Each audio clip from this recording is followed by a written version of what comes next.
Hey besties, this is the Weekly Chronicle, a heroic recap of all the books we've conquered, the shows we've binged, and the worlds we've spiraled into. I'm Tabatha. And I'm Sharilyn. Join us as we chart this week's tales across the realms. So grab a beverage and let's get booking with the besties. Cheers! Cheers! Alright, so Weekly Chronicle. What is this, Sharilyn? What are we doing right now? That is an excellent question, Tabatha. Would you like to... No. Like, why are you putting me on the spot? This was your idea. No, this is our opportunity to share just a little more of what we're doing every week. We are so chaotic, as y'all know by now, that we've gone from, do we want to do a monthly wrap-up? No, we don't. Yes, we do. Let's try it weekly now. But this is just another opportunity to share a little more in depth of what we're reading, what we're watching, what we're listening to, what we're doing. And we'll see how it goes. Yeah. This is clearly our first try, so we're hoping to make it a weekly thing. Y'all don't know this, probably, but we're not actually together every single week. We have, lives and we live distance apart. So we only get together a couple of times a month. So we'll see if we can do this separate and call or film separately. We're gonna troubleshoot that. You will find out next week if we do this again or not. And we'll just play it all by ear. You're along for the ride. We're happy to have you. Good. Yeah. Good summary of this. Yeah, so we were kind of inspired by, one, a lot of people do weekly vlogs. We've tried vlogs. We hate them. We're not going to do them. It's just not us. It's not our thing. This is us. If we're not together, who are we? Yeah. We don't know. We're definitely more conversational people rather than vlog style. It's so lonely to be a vlog. And so we've seen a few different channels do weekly wrap-ups and in place of a weekly vlog. And so we kind of wanted to do something like that. Give it a go. Take off the pressure. We were going down some weird rabbit holes, guys. There are so many things that we had started. And so many ideas that y'all never see come to fruition because we try them and then we realize that ain't it. Yeah. So this is just another idea we're trying. But I think this one's going to be good because this is also an attempt to take off some of the pressure.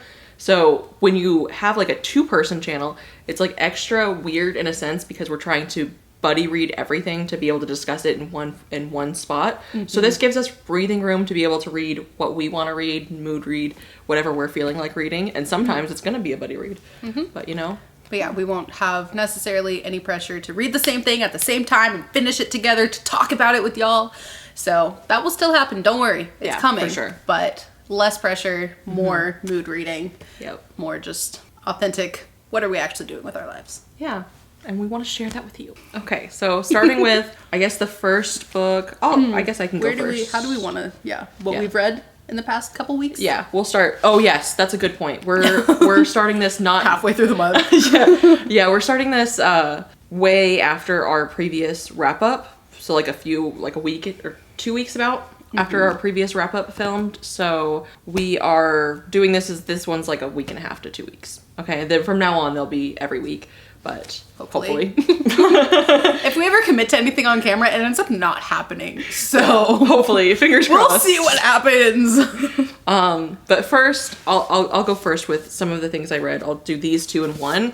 I continued and finished the Daevabad trilogy. All right. I will say it got better. Sweet. So I'm happy for you. Yeah, the first one is definitely the most YA themes. The YA writing style pretty much continues. It does get a little, it ages up a bit, but it's still, if you saw our wrap up, is that where we did this? Was it TBR Jar? It was literally TBR Jar that literally just posted. Oh yeah, that's true. Yeah. So the last previous video, you'll see that I read the first one for a TBR Jar, and then I went ahead and continued because as much as I wasn't in love with the series, I didn't want to get rid of it, and I didn't want it to sit too long, and then me never want to go back to it. Yeah. So I went ahead and binged it. And yeah, it ended up being a decent enough series. Okay, sweet. Yeah. It's not gonna replace my top favorites of all time or anything, but But you're not mad that you read it? I'm not mad that I read it. It's definitely got a lot of unique world building. So this is a fantasy series, by the way. This is a fantasy series set in Egypt where we're following a girl who accidentally summons a Deva, which is another tribe. There's two tribes that are very similar of Devas and Jinn, and she accidentally summons a Deva and ends up going to their lands. So pretty neat. It definitely takes off after the first one. We get some rebellion themes. We get some less of the coming of age in the first. That's not really coming of age. We get some of those rebellion themes. We get some. So you have like self-discovery. The self-discovery is mostly in the first one. Okay. And so that's, as you know, yeah. I don't love self-discovery all that much. So it lessens in the next two because she now is in her own. She is a healer, which is really cool to see in fantasy. Love having a healer. So there's definitely really, really good elements. And if you are okay with YA style, would 100% recommend this. Absolutely. I think these came first and then I didn't do anything. I didn't read them. Okay. So you have a couple DNFs? Yeah. So I have a couple books that I tried to start reading for a couple videos that aren't happening anymore. So it's fine. But both of them, let's see. Okay. First I started with Bury Your Gaze, and I'm just not in the mood for anything that isn't fantasy. So I started reading this and I got, how far did I get? 30 pages? Cool. Oh, I need this. It's a good thing I open my book sometimes when I leave stuff in there. No, I started it and I just couldn't get into it. It was just, it's contemporary fiction, it's horror. It's set in Hollywood, and my brain couldn't do it. And so I will come back to it later because you liked it, right? It's a 5-star book for me. Yes. So I don't want to completely write it off, but I just am not in the mood for it right now. I wasn't even sure if you would, because like she's still dipping her toes a little bit into the horror genre. And this one is pretty... This one started... There was a thing that happened literally not even 30 pages in that was like not quite slasher, but it was just very like... It's what the hell? More slasheriest. Okay. It's the slasheriest. Yeah. It's definitely more slashery than a lot of horror that I would immediately give you. Gotcha. Because I did not expect that. Yeah, because he at least the character in the book writes horror characters for movies, and they're like coming to life and like trying to kill him. So it very much has more slasher nature than like a lot of... Gotcha. Okay, I didn't realize that was exactly what was happening because I went in blind as usual. But yeah, like a slasher moment happened and it was so jarring that I was like, yeah, I'm not ready for that. So I just put the book down and walked away. So maybe I'll come back to that when I'm more prepared. But speaking of books I'm not in the mood for, I also started audio When the Moon Hatched, and I'm so out of my romantasy era right now that I couldn't even get through the prologue. I couldn't do it. Is it the writing? I don't know. Or was it just a mood thing? I think it was just my mood and just knowing that it's romantasy. I couldn't give it a fair shake. Yeah. That I was just like, ugh.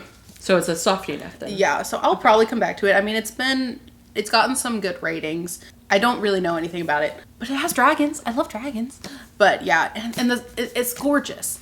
I'm very curious, like, how much the smut overrides in that one, because like sometimes like I'm very particular where it has to be love and not lust. Yeah. And so if it's I think I'm just too hesitant, like too what's the word? I think hesitant is the right word, but I don't know if I can do it. Like I'm not willing to start any new romantasy right now that I'm not already invested in. That's that true. I don't already know what the characters and story and writing are like.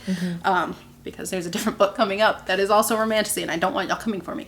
But yeah, I couldn't start a new one right now. That's fair. So that's that. Tell us a little more about what you're doing. So I read Dawn. I read this for like my grandma wanted us to start a family book club, and this was one of the books that she recommended. Didn't expect all the tentacles, we'll say. Step tentacle John. Sorry. I really did enjoy this book. It does. Sorry. Yeah, that was just in my head and it came out. Anyway, I don't even know if you heard it, but just... Something about the tentacle porn? Tentacle John? Yes. Yeah, I couldn't. Yeah. It's just a recurring joke. Oh, it feels like it a little. Like, there are moments where you're wondering if it's gonna go there. It does kind of go there a little bit. Not super. Like, there's no tentacles that get inserted anywhere. My mom watches these videos. Sorry, Sharilyn's mom and my grandma. Hey, your grandma picked the book. My grandma did pick this book out.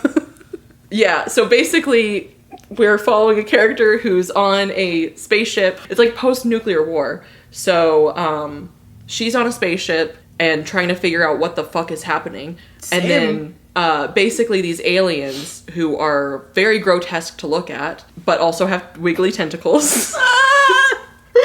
want to have them repopulate the earth, but also for in exchange of they want to create like another species that involves both of them, and they want to like trade. It gets a little. I'm very curious where this is going because it gets. Are you still reading it? Is it a series? It's a trilogy. Oh, okay. It's a trilogy. It's very well written, unbelievably well written. It gets a little weird sometimes. So like anyways, we're going so deep. We're going so deep in this one, but it's a very good book. I will say it's probably like a 4-star for me. Okay. Despite the tentacles, which the words that come out of our mouths sometimes that we would never thought we would get here.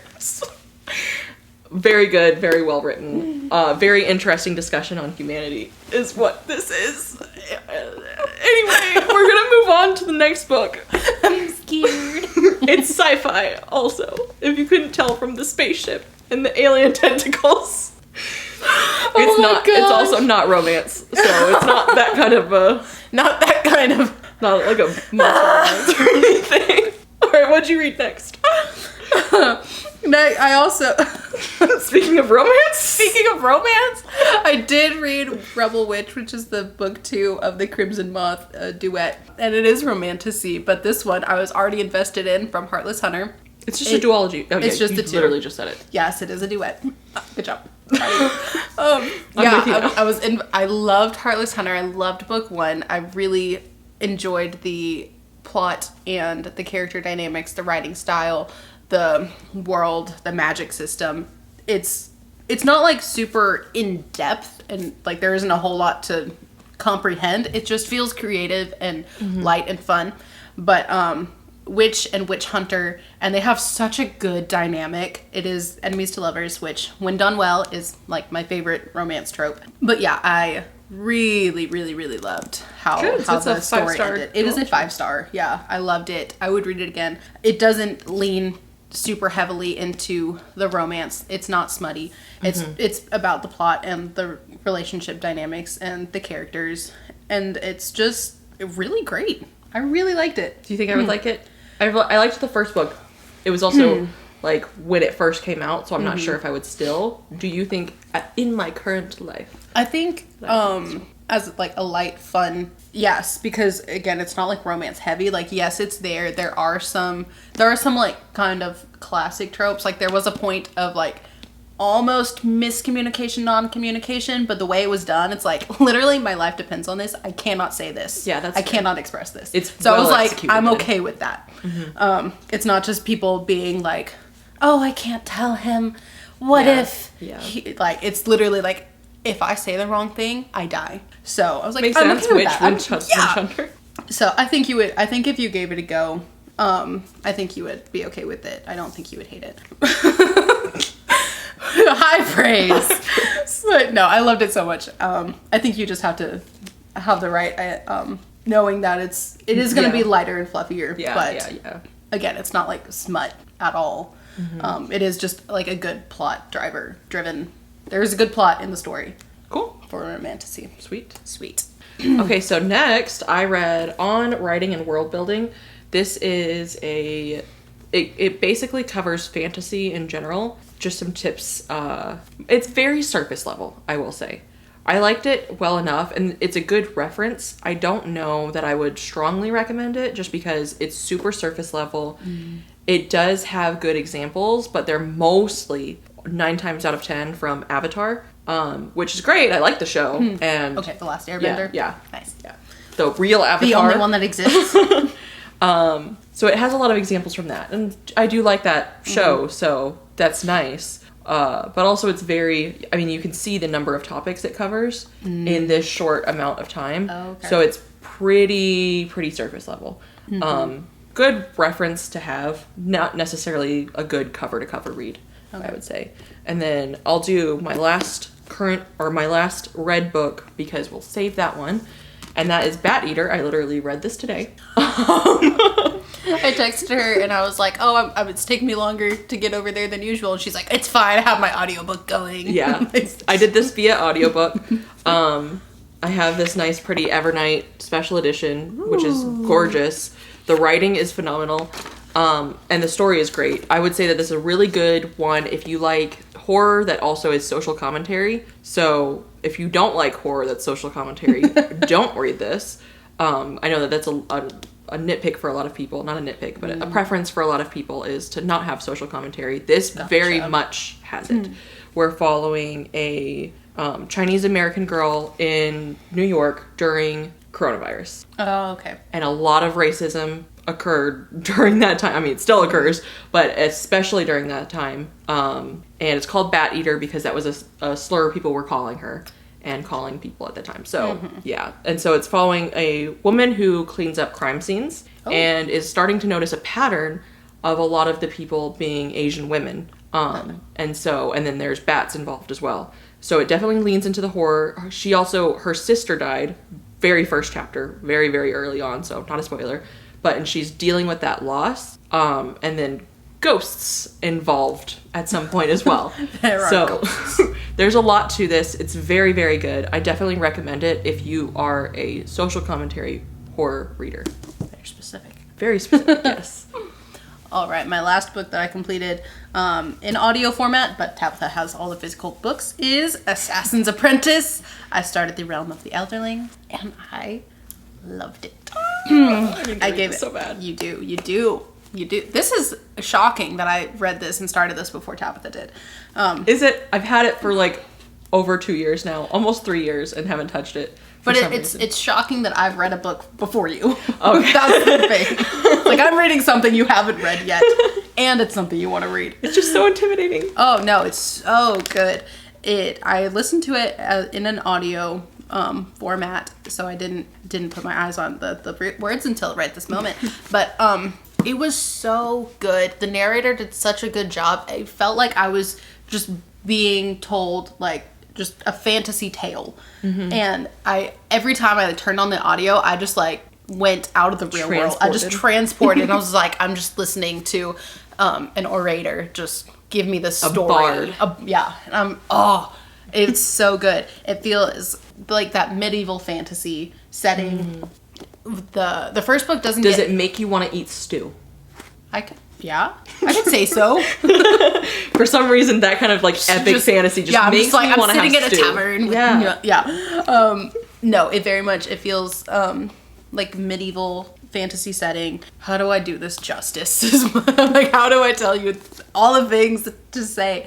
Robin Hobb does a really good job of getting deep into the character. It is first person, so you're following the story of this boy who is the bastard son of a royalty, and he gets pulled into that world, and so there's royal politics, and he's a bastard. So that's a very, very difficult spot to be in. Like, do people want him dead, and so that he doesn't have any tie to the throne, or like, can he be useful in some ways? And so he's trying to navigate, basically, how do I stay alive? How do I remain useful so that no one tries to get rid of me? While also just figuring out, like, who even am I? And also, there are some interesting... Self-discovery, a little bit. But in the fact that he's literally, like, a bastard. He was separated from his father. Like, he lived with his mother for, like... The story starts with, I guess, his grandfather giving him back to the royal family, like, take the boy, we don't want to deal with him anymore. And so he's just, like, completely out of his element, doesn't have anyone he's known, doesn't, like, it's a whole thing. I think the whole story is watching his, like, whole life. So, I mean, this is book 1 of 16. So it's the very, very beginning of the story. But the magic system has begun to be introduced. There are some interesting skills that they're capable of, and there haven't been a whole lot of, there aren't any like fantastical creatures yet, but I do believe they're coming. And then there's a lot of groundwork being laid in this first book for some of what's sure to come. Makes sense. So yeah, it's first of 16. But I really like Robin Hobb's writing style. It does feel kind of dense, kind of like I've heard that. Yes. Yeah. But not in any way that's difficult to like comprehend. I just had to slow down my audiobook. I normally do it at like 2.5 if possible, and I was like at 1.75. So I also had to get used to the narrator's accent because he does have an accent. Gotcha. But yeah, oh my goodness. Oh, I can't wait for you to read this and for us to like talk about these more in depth. And it's so good. Well, I guess that'll be a priority, not for next week, but speaking of priorities, soon, what are our priorities / current reads? Well, I also have that one as a current read. Imagine that. Crazy. We're actually buddy reading something at the same time. Wait, what page are you on? Oh, that's really funny. 140. 154. I'm beating you. I'm winning. I was gonna be like, oh, we're so close. And she's like, I'll take that.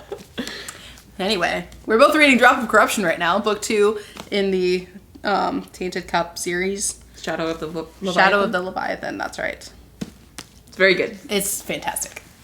So far, fantastic sequel. Loving it. Yeah. I can't imagine it's going to be less than 5 stars. Yeah, I'm certain. I love the characters. Oh, what's the word? Eccentricities. Yes. I love how eccentric some of our characters are. I love Robert Jackson Bennett's world building. I love his writing. He's so creative. Mm-hmm. Like, I don't know if anything like this has been done before because I haven't read a whole lot, but the way just the elements in his stories of his world, I'm like, where do you get these ideas? Like, there's a lot of just like weird to it, but I like it. I love it. it. It's definitely a contender for like one of the best series of all time for me, and probably you, I'm guessing. Oh yeah. I love mystery and the fact that it's fantasy. It is like more of a police procedural because it's a detective investigator situation and the Sherlock Watson vibe and a fantasy setting. It's all my favorite things put together. The world's expanding though in this one. Yes, the world is growing. We're learning more and getting more deeper about the Leviathans. Yes. So I can't wait to find out where we're going with that. Cheers. All right. I'll do a couple since you've got one other one you're in progress and I've got a few. Well, I guess I have a couple that I'm in on this one. I just need to get back to it. Well, these I haven't read. And I need to start this one. Hang on. Okay. So we also have one more shared in progress, and that's Empire of Silence. I am 148 pages in so far. I think I'm like 2 or 3 chapters in. I need to get back to it. I started it in April because Library of a Viking was doing this as his Fable book club read, and I didn't get that. Clearly I didn't get far in it at all, but I'm ready to get back to it. I was going to be reading this with my husband, but now he has decided to do other things. Rude. I guess. So I'm going to continue this without him. And go ahead and just finish this off, I think, probably this week, because it is so... I love that we just did the same thing. It's so good. Yeah. So good. I love this writing. And the fact that people say that this is the worst one, I'm in for... And it's still great. A great time. Yeah, I'll go back to prioritizing this one now that I don't know, can. The next one I have in progress, I just started literally like 2 days ago, is 7 Drafts. So it is a self-edit like a pro from blank page to book. And I saw this on like a list of writing book recommendations. And I like reading, if you can't tell from on world building and writing, on writing and world building. Yes, that. If you can't tell from that one, I like reading those books, both because I want to write at some point, someday. And then also just to like know more about the writing process makes you a better reader, I think. So this has been one of the best so far writing books that I've read. It's so informative. It's so helpful. And it's also taking a lot of the fear out of it. So it very much emphasizes that your first draft is going to be garbage and you just refine it. It's okay. You refine it. You go through different, and it talks about like the first draft is the vomit draft. You get everything out. Yeah, you get everything out. You spew it out. You don't care about things. You just go for it. And she talks about how you can like mix it up a bit too, and you can bring in the other elements. So you can do the vomit draft for like one chapter and then continue on the process for that chapter if you want to. Oh, yeah. Or you could go through the whole thing. And so I really like that flexibility that this has. I've watched the classes from Brandon Sanderson and I've read Stephen King's On Writing, and they're both wildly on opposite spectrums, and this is somewhere in the middle. So I really, really like that. It gives you all those perspectives and options for how to go about writing. Yeah. Eventually I need to stop reading writing books and actually do that. But for now, this is, and I will continue this again next week. Yeah, I think my other book that I'm just ongoing right now, back to the romantasy that I'm already invested in, is Zodiac Academy, and it is just such a comfort. It's special. What's the guilty pleasure? Except I don't feel guilty about it. I just love it. It's such a mess, but in the best way. It's beautiful. Yeah. Not for everyone, but for me, I'm having so much fun. It's weird because everything I hate about romance is in there, but I eat it up. So much fun. I think it's because it's so campy too. Yeah. It's so over the top. It's so ridiculous. Yes, it's very smut forward. Like after a certain number of books. Oh yeah. It's very smut forward. But you know what? But we're here. But the characters are just so ridiculously fun. Yeah. And the plot is interesting. I'm like, how are we gonna get out of this situation? Yeah. But yeah, and the world is just it is so campy. It's so campy. Yeah. It's just a fun thing to just eat up between books. Good bit of fluff. Yeah. And then the last book I have in progress. Yeah. And that she's going to be starting next week is Discovery. It is phenomenal so far. Oh, I'm so excited. I'm so glad. It's so good. I'm holding it in my hands. I just finished Act 1 last night and just started Act 2. And it's really, really, really good. In the effort to let you go in blind, I'm not going to say anything about the plot. That's fair. I will just say the writing, phenomenal. Phenomenal. You know how picky I am with You are writing so lately. picky. Yes, just more and more so. But Yes. that's fine. It's good to be. But we got the Can't think of beautiful words. signed editions. Oh, Yes. I'm so excited. It's so good. And the plot's so good. The characters are so good. I was saying in the Discord that the dialogue reminded me a lot of Quentin Tarantino's dialogue in his movies. Oh, okay. And then someone else had mentioned that the characters and everything remind them of Stephen King. And I was like, yep, I can absolutely see Nice. That's high mash praise. of those. Nice. Oh, I've never read anything cosmic horror before. Oh, is that what it is? Oh, I mean, no.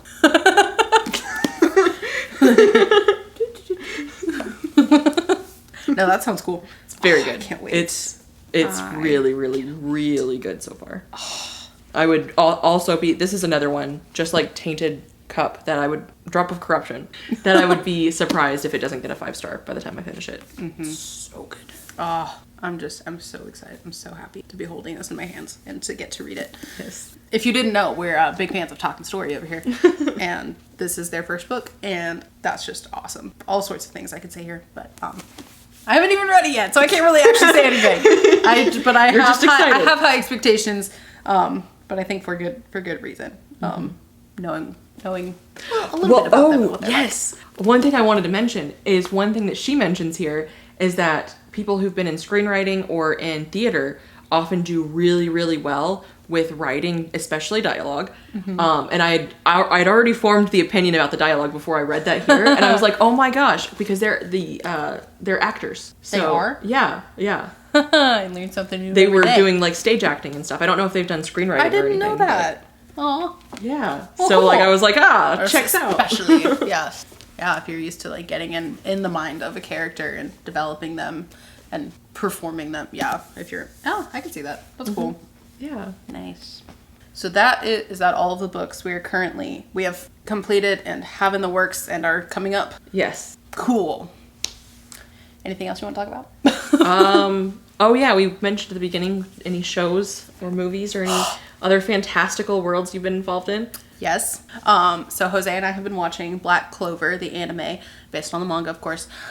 He's already seen it before a few times, but this is my first time watching it, and oh my gosh, I think we just finished season 3 or thereabouts, and it's 4 seasons currently. The manga is ongoing, I believe, but just add that to your to be watched list from Sharilyn. My to be watched list is ridiculous. Just on because you don't really watch. I don't much. watch much at all. I watched one episode of JJK, and of course the panda finally shows up. I was one episode away when we did our wrap up. I think it was our wrap up when we discussed that. Or yes, yeah, that or. And so I finally watched it this week. I was like, okay, you gotta make some progress. And so I watched an episode of that, and Panda showed up. So I'm very happy with that. We'll be continuing that show. Obviously, need to finish it. Luckily, is it only 2 seasons? Is there a 3rd season coming? There's more coming. I think it's currently 2 seasons. There's a 3rd season coming. Yes. But I think it's wrapping up. Okay. Yeah. Enjoying it so far. Really excited to see where we go. It seems like we're going into like a trials kind of a situation potentially. So. Oh yeah, that's fair. So I do like that. So we'll be continuing that. And then I watched 2 movies that were in the speculative fiction genre. One Proud was of you. okay, it was Scott. Stuff. It was Scott. He wanted to watch these, and so we watched gave in. Yeah. One was Tremors, and this has like underground eldritch worm like creatures. Very good movie, actually. Sounds weird and campy, but it's a Kevin Bacon movie. And it was really, really good. It was an older one from either the late 90s or early 2000s.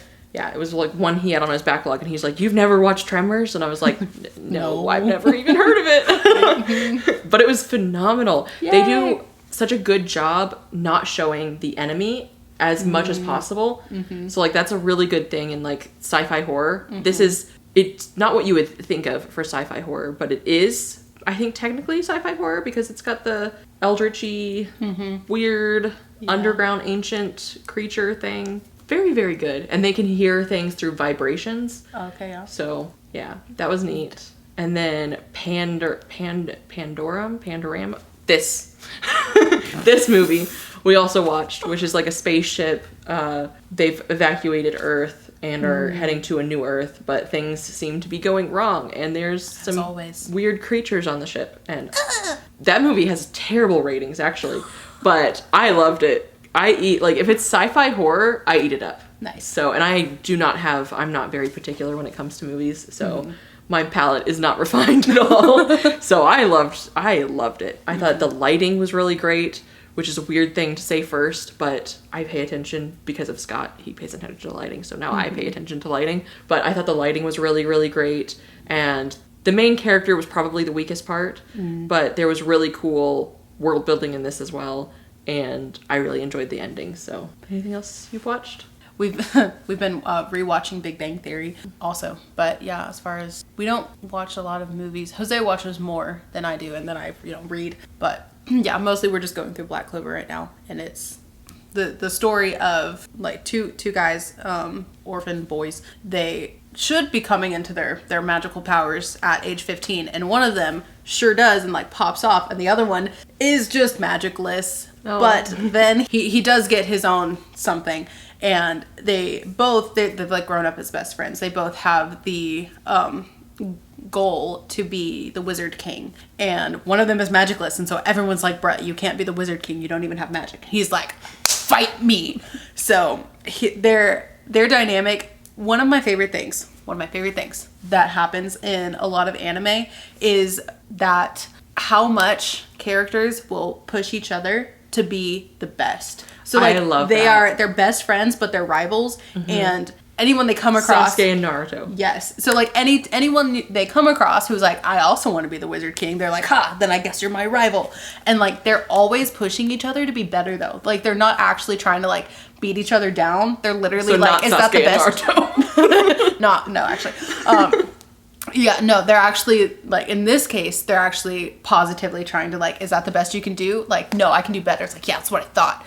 Like, that's interesting. There's a lot of that in My Hero Academia as well. Yeah. Of, like, they're trying to, like, it's like a positive rivalry of trying to get each other to improve and be better and be the best that they can. And I love that dynamic, and there's a lot of that that I've come across in anime. And so that's one of my favorite parts of this show. Cool. But we're 3/4 of the way through the show, I think, and it's popping off. Some of the things that are happening and the things that you're finding out, because of course story starts small scale, and then you learn more of what's going on, the overarching everything. And so we're in those parts of like, okay, what's actually been going on behind the scenes? Okay, there's more happening here that we didn't even know about, and it's so good. But the boys are popping off. I'm so excited. Yeah, there was the arc that we were in. We just couldn't stop because Jose knew it was coming, and he was like, "I can't. Like, we have to keep going." And I was like, "I mean, I'm invested. I'm down." Yeah, I love it. There's so many good characters and so many just like funny moments and so many just moments where you're just like crying proud of of the Aw, characters. That's sweet. Yes, so we watch a lot of anime that has all of that wrapped in. That's kind of our top animes have those elements to them. I think most of the rivalries I've seen have been like one person's really positive and one is negative. So like Naruto, Sasuke, Goku, Vegeta, things like that. Gotcha. So I haven't seen a lot of the like, I've watched My Hero Academia, so that is one, I guess. Yes, that's my favorite. I love it so much. All right, well, let us know what you guys have been reading or watching, and if you're not feeling chatty, leave us a clover emoji for Black Clover. Yes. Thanks for joining us for our weekly chronicle. Our scrolls are sealed for now, but the tale continues next week. Until then, read bravely, binge boldly, and don't forget your brew. Cheers.